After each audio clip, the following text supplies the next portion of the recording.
কোন বউ আছে পকেটের টাকা মাইরে হলো বড় লোক হয়ে যায় বলে, আর আমি 200 টাকা নিছি, কয় কি 500 টাকা 700 টাকা নিছি, হিসাবই বলে মিলাইতে পারে না।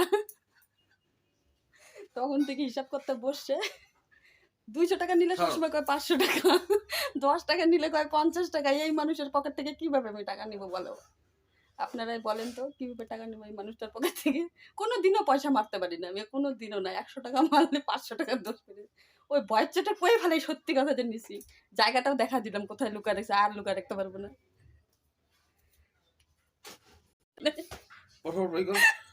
কোনো 500 নেই নাই আমি, কিন্তু 200 টাকা দিলেই 500 পাবো। বলো বন্ধুরা, আমার ওর পয়সার উপর অধিকার আছে কি নাই?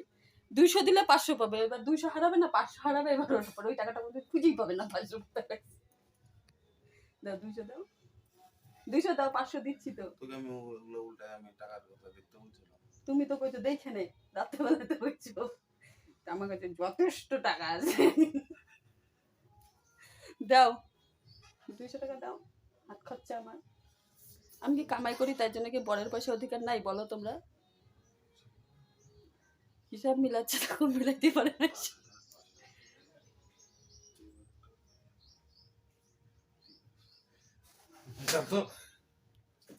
200 দাও, 200 টাকা দাও, দাও দাও, 200 দিলে 500 পাবা, 300 দাও। এই যে 200 দিছে, জানে 200 হারাইলে কষ্ট লাগবে না, 500 হারাইলে কষ্ট লাগবে। তাহলে 500 টাকাটা দিয়ে দেই। ছিলাম 200 হারাইলে কষ্ট লাগবে বেশি, না 500 হারাইলে কষ্ট লাগবে? তাও তো 200 পাইলাম, এটুক না সারা এটাও নিজের থেকে দিতে না।